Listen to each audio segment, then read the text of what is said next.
Hi guys, my name is Troy and I'm a marketer and I'm here to, I guess, guide you in some questions that you should ask web design companies when you get into the digital world, as well as, I guess, kind of, well, not educate you, but I guess give you some understanding of how the process works.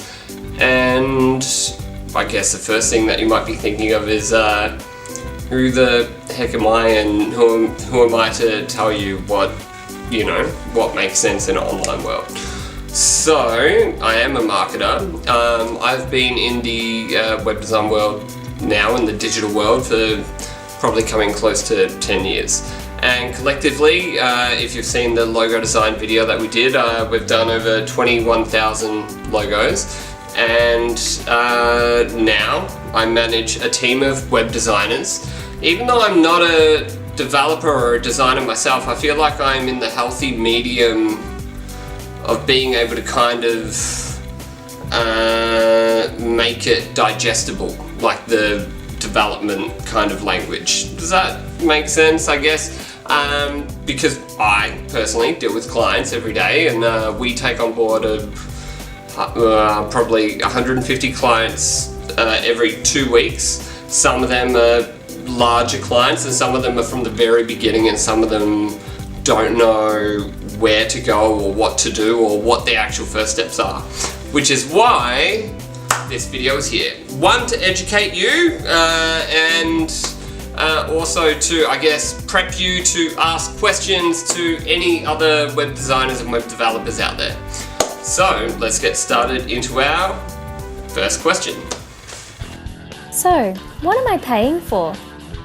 So, what you're paying for when you're coming to a web designer and web developer, it's important to understand that it's very different to something that's tangible. Like when you go to a mechanic, when your car's broken, you go see an expert that knows about cars. And sometimes on the surface, what can seem simple is actually sometimes a lot more complex. That doesn't answer your question. So I guess when you go out there into the online world and you ask people, what are you paying for? What you need to know is there's probably 3 or 4 ways that you can frame it. You're either paying for a web designer and web developer's time in a whole, which means that if you change your mind throughout the process, or if something becomes out of scope, then they're just going to shut you down and go, sorry, your budget's blown.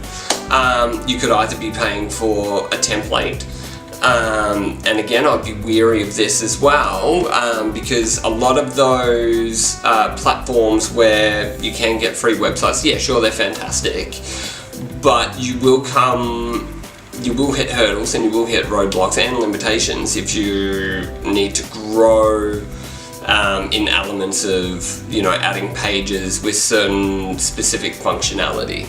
So I guess what you're paying for needs to be really clarified when you're dealing with the designer and developers, so that way you don't hit any kind of unexpected costs, per se. When will it be finished? Okay, so that is a really, I don't want to keep saying that, it's a really good, that drives me insane when people say that. So, when's the project going to be finished? So, there's many variables of this, and it's also really good to sit down with your web designer or developer, like through, no one really does a lot of personal meetings these days, it's all done online. There's some certain, it's not quite as black and white because it's intangible, it's a digital world. The questions you should have already is how many pages do you need, and just keep in mind everything you click on is a page. So when somebody thinks that they only need 6 pages, they actually forget about everything else that they need to click on and the functionality of inside of those pages. So when somebody says to you, I can get a website done within a week, that is when alarm bells, I guess, need to set off. Because if somebody can get a website done for you within a week, then that kind of says to me that they're buying a template, or they've got a template, or they're recycling someone else's website and I guess just putting your content in or putting your stuff in, because it can take a designer a whole day to come up with a homepage design, and then 2 or 3 days of actual working on it to come up with your internal pages. And then you would need to go through the revision sort of process, which is another question altogether. But I would recommend for you that if somebody is time orientated and is focusing on getting your website done as fast as possible, then to me that sets off red flags, and you are going to experience as things grow, especially if they're using a template or a platform that's already pre-existing, then you're gonna hit some roadblocks when you ask a left of field sort of question of, is this kind of functionality or something that I want to happen on the page possible? Just because the template and so forth that they've provided you doesn't have that sort of ability.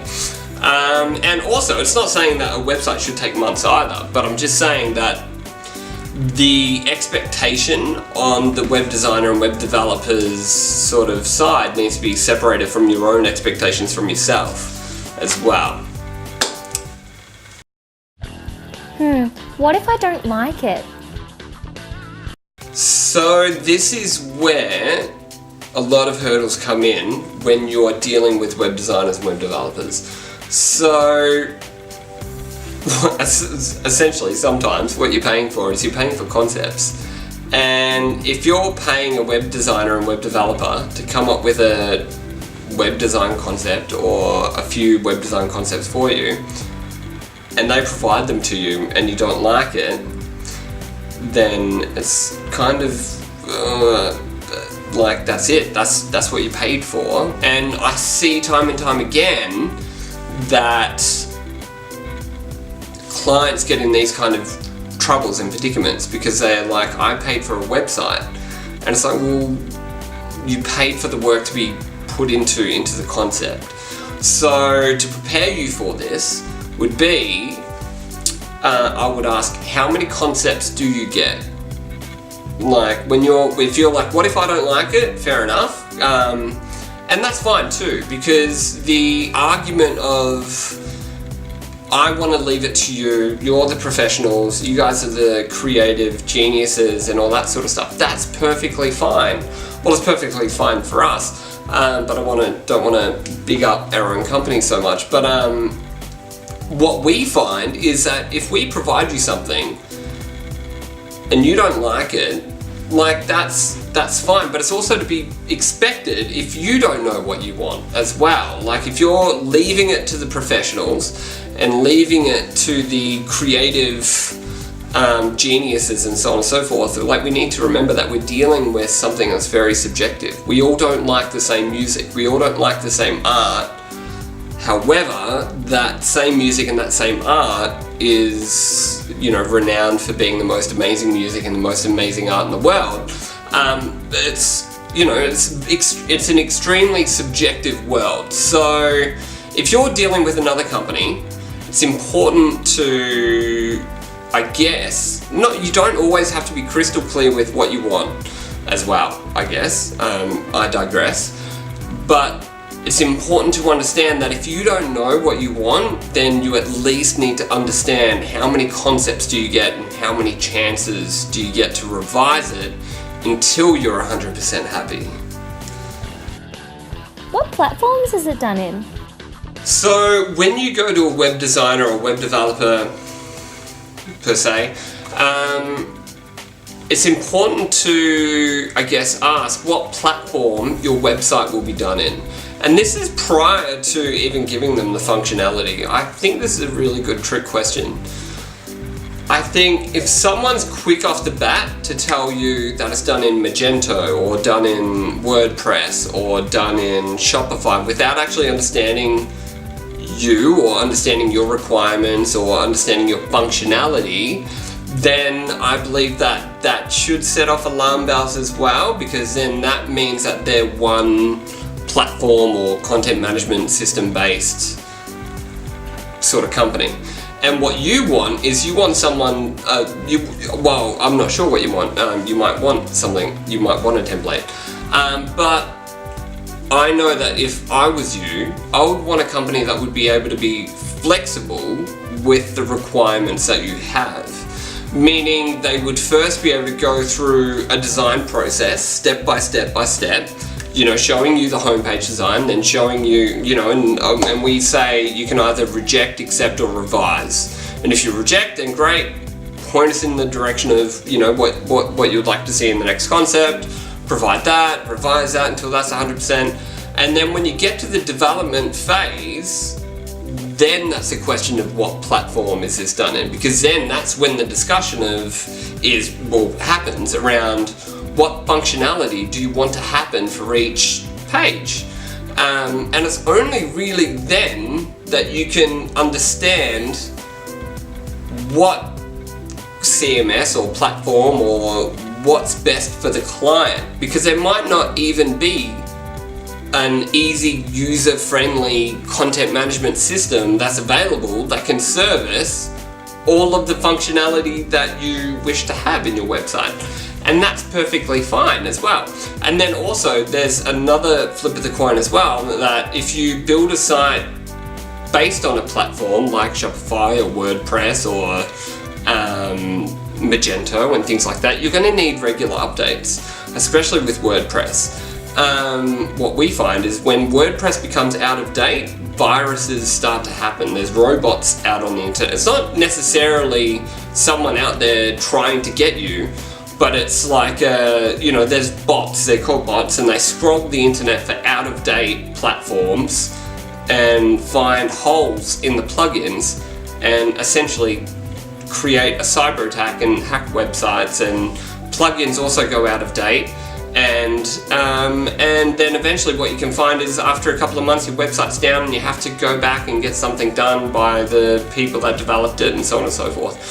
So I digressed a lot, but I guess those are the cons when you're looking for a user-friendly platform where you can edit your own content. And we find these discussions happen a lot because people want a really safe, user-friendly content management system. And a lot of it's kind of like the more friendlier they become, the more popular they become, which means the more prone to cyber attacks they become. I hope that makes sense. And also your functionality like that you want on your website it might be best to go completely custom and not have a platform, or just have elements of a content, like Shopify or something where you can add and remove products, just implemented into a certain part of the website. And again, I'm not a developer, but we deal with this stuff a lot. And one of the things that we find is, we get horror stories brought to us from people that have built their websites on WordPress, PrestaShop, and Shopify and a whole bunch of other platforms which have gone out of date, and they bring it to us and they want it fixed. And because their stuff has gone so far out of date, it becomes really, really difficult to repair. My personal preference is to go completely custom without a content management platform altogether. But it's your choice. But again, I would say ask the web developers or designers if they are fixed to a certain platform, and if they are fixed to just one or two platforms, I would be really wary, especially if they tell you those platforms without actually understanding the entire scope and functionality of what you want. What about if I change my mind? Well, then I guess you're in trouble. Again, not with us, but I don't want to promote us too much, although that probably wouldn't happen with us.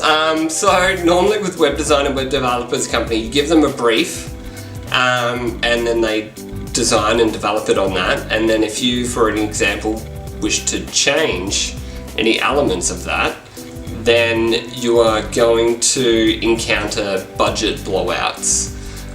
Meaning it won't be uncommon for web designers and web developers to all of a sudden start asking for more money and stacking things on.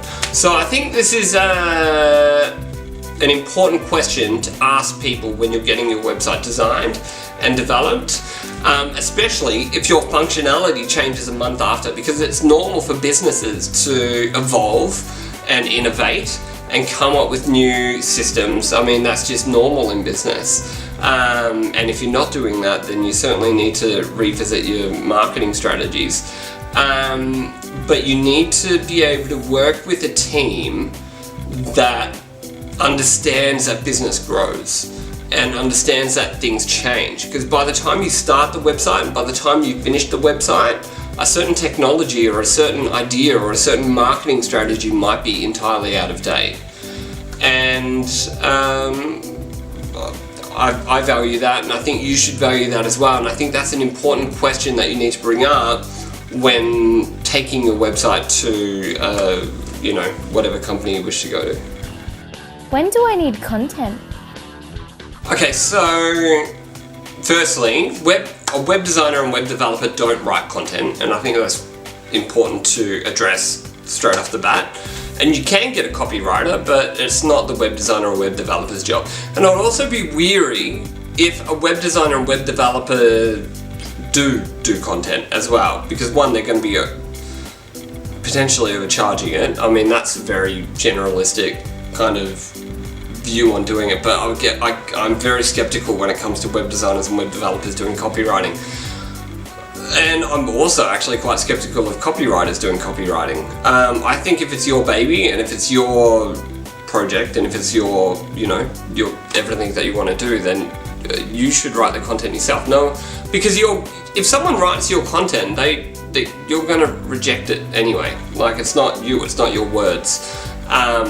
Sorry, I've digressed entirely. But if it's a side project, then sure, go outsource a copywriter. Back to the question, when do you need content? Okay, so if you're going through a design phase and it's page by page by page, which I recommend, then you can simply implement the content bit by bit as you're going through the revisions phase, as long as you're allowed to have revisions, which is also very important. Make sure that you're allowed to have as many revisions as you can. Because I recommend that also, because if you write all your content first, then you could be blown out, like, without knowing the design elements of your website design page and your home page and internal pages and so forth. You could write all this amazing content and it could be fantastic, but all this amazing content might be too many words or not enough words for it to look visually appealing and aesthetic on your website. So I recommend that you do the content as you're going through the pages, and as you're getting the pages done. So I don't recommend that you have the content done at the end, because that can also slow down the process, and then there's many occasions where people can be like, where's my website? And the web designer and developers have been waiting on content for 4 to 6 weeks. And then there's examples where the content's done at the start and it's given to the homepage designer or whatever, and they've tried to fit it all in and it just looks ridiculous. So I recommend that you come up with your content throughout the process and you let it happen organically, because a good copywriter isn't necessarily a good homepage designer. Unless it's blog content writing, then you can just put that in yourself at the end when when your blog's done. Cool. When do I register my domain? So whenever you want. There's no real quick answer to this. Like, you don't need it. Like, you don't need it until your website's completed, like, technically. But if you're like one of those people that's really paranoid about your domain name being taken, then I guess register it. But you don't need it. Like, you can get started. You can have your website pretty much essentially finished and have a testing link and everything ready to go, and then when the website's ready to go live, that's when we ask for your domain name details. So, and also don't be freaked out if your domain name's taken as well, because that's like gonna happen. The first domain name you type in will probably be taken. Don't be freaked out. a lot of companies out there, like just I recommend doing your own research, but a lot of companies out there have a domain name registered that actually isn't their business name or their entity name or their accurate registered trading name. I'm not a lawyer, but I wouldn't be freaked out if your domain name is taken. So just relax. So what's a testing link? Okay, so normally when you've finished a design phase and you've gone through all the pages and gotten all your content in and had all the sections that you want on your website and so on and so forth, it's important to know that the web developers and the web designers aren't mind readers, so don't automatically know what everything is meant to do and what every click is meant to do. So a testing link is when your website design, like the designed pages, go into website development, and then the developers develop it so it can come up on the onto your browsers and so on and so forth. And you can then start looking at it and start clicking on things. And this is where you get to go, I actually want this button to go here, and this form on this website, can we make it go here? And can we do this? And can this do that? And this is when the functionality and practicality of the website comes to life, and this is where you actually get to kind of go, say what you want. Because it's a lot of times clients, well, it's not just clients, it's everybody. We have the belief system and frames that we just feel that people know our intentions and what we want. And that's not the case when you're dealing with digital products and services. We need to be very, specific, or at least let things happen organically. It's okay if you don't know, and it's okay if we don't know. And that is what a testing link's for. See, here's what we've done so far based on what you've said. And now, show us the way. Like, what's in your mind? Where do you want things to go? What do you want things to lead to? And so on and so forth. And it's also a way of just kind of explaining what's possible and what's not possible as well. Because technology does have its limitations. And I think that's essentially it. I think we've got one more question. And what ongoing costs will I have? Okay, so whenever you go into the online world, there's 2 or 3 major ongoing costs which are unavoidable. Maybe 4. Okay, so the first one is your domain name, and that needs to be re-registered every 2 years, and that's not a lot. That's about $70 every 2 years, I think. Don't quote me on that. Every place charges different amounts, but if it's coming close to $100 every 2 years, that's when I'd be concerned. The other one is your website hosting. That's unavoidable. It's kind of like rental space. If you're going online and you're getting a website done, you need somewhere to have the space for your emails and for your website.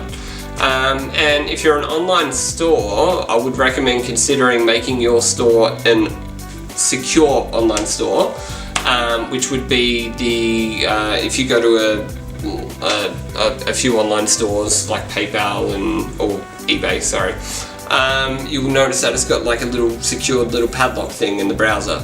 That costs money. That costs around $50 a year.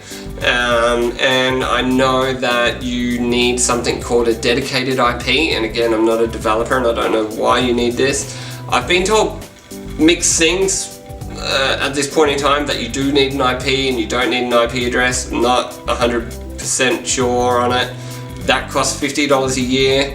And then the other one is your transaction cost, but that happens every time you do a transaction, but that's for online stores like the SSL, which makes your website secure, and the IP address, and the transaction cost, that's for online store. The 2 really unavoidable ones are going to be your domain name and your website hosting. And I guess if you are working on a platform like WordPress or Shopify or things like that, even those drag and drop websites, I'd be, you eventually things will go out of date and you're going to need to go back to a developer and have them upgrade things or tweak things, because eventually you might click a button and it might not work, and you might blame the people that designed or developed your your website and go, you didn't do it properly, whereas it's just gone out of date. So my name's Troy. I'm a marketer. I guess I'm also the innovator of the company that we're in, and now I am going to big up our company. So we run a company, it's called Creative Together. We allow unlimited concepts, unlimited revisions, unlimited use of our development team, unlimited support, unlimited designs, unlimited stationery, unlimited everything you could need in the realms of design, development and support. As well as a bit of consulting as well. The consulting's another part of the company. But we do this for one monthly fee. And that's just a leasing fee of our services. And it's extremely affordable. And the reason why we do this is because we are in this game to help start up businesses. I like to think that we're extremely honest, and we run off a delayed gratification business model, and it's certainly worth at least looking at. And if you've got any questions, shoot us a message, and I look forward to speaking with you, probably personally.